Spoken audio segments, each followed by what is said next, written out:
All right, so episode 75 is in the books. A solid episode. It was okay. It was okay. Obviously, we had this long stretch of slice of life or filler episodes, and it seems like they're kind of running out of steam a little bit, and it looks like now it might be actually time to move on to the Universal Survival arc, get that next story arc out here. And this preview looks like we're going to get a conclusion to what's going on with Goku and Krillin. Now, I guess I actually am pretty excited for this episode because if the animation is, at least on the level of the last episode, I feel like some of these battles we could get in this episode could be pretty good. Now, we do get a look at a lot of, previous villains of the past in Dragon Ball. We saw that Vegeta and Nappa in their Saiyan armor are there. Young King Piccolo is there. The Ginyu Force is there. Perfect Cell. Final Form Frieza. Obviously Tambourine. And we also do see that Deborah is there as well. Now, obviously, I would assume that a lot of these villains are probably here more so to, kind of bring up like moments of weakness Krillin has had in the past. So, for example, obviously, Tambourine is going to be getting major play in this episode because he is the original villain that killed Krillin in the first place.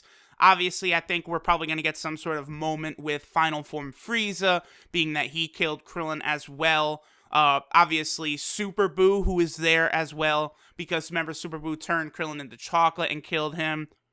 And then, obviously, of course, Deborah, who we do see a shot of Deborah here. And remember, Deborah is another character who kind of fucked Krillin up in the past when he spat on Krillin and turned him into stone, which took him out of commission for a decent part of the beginning of the Boo saga, when Goku, Gohan, and Vegeta were battling Babidi and all of Babidi's henchmen, and the entire resurrection of Majin Buu in the first place. Krillin and Piccolo were out of commission because of Deborah, and now we get to see Deborah again. I do like that. I always wish they would have had a proper finishing fight with Deborah. Like, Gohan, I think it would have been way better if Gohan had finished off Deborah himself and we'd gotten a proper fight there. Now, obviously, the reason Deborah gets killed by Majin Buu is it's to show how fearsome Majin Buu is and show off his technique of being able to transform things into candy.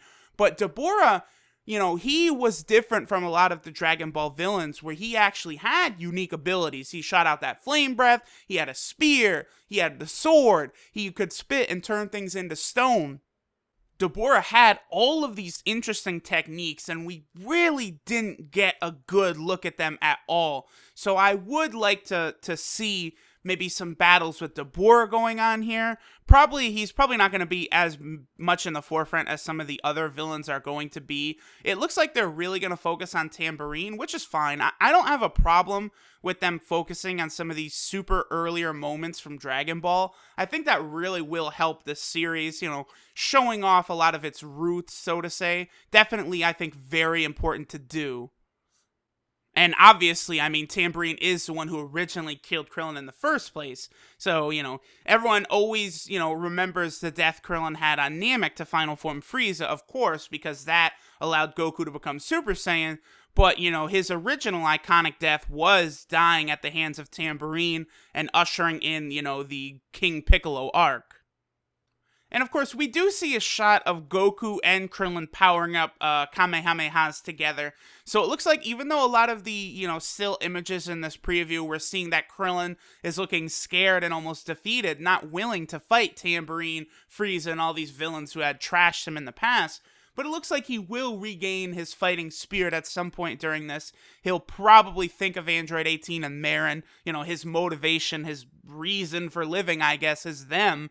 And I gotta imagine this will, give Krillin a nice surge in motivation. Maybe his power randomly will go up. Hey, listen, there crazier things have happened in Dragon Ball Super than Krillin getting some absurd power up to, make him a real viable member for the team of the Universal Survival arc. Because again, do not forget that the Universal Survival arc actually starts in 2 episodes from now. Next week's episode, and then the week after that is the true start to the Universal Survival arc. So we are closing in on it now. The days of filler are running out. Now, I can only hope at this point that they maintain a level of quality that was present throughout these filler episodes. Don't drop the ball now. Please, I need Dragon Ball to continue being good. Right now, I would say Dragon Ball Super is a good show. Not great, but it is held down by a lot of things. It shoots itself in the foot way too much. This show could be legendary, but it just does absurd things that make it way too easy to criticize. Now, again, I love it, but I am going to keep it real. There is stupid shit coming up. Let's just say that. No matter what, dumb moments are in the future, but gotta take it in stride. That's just the way it's gotta be.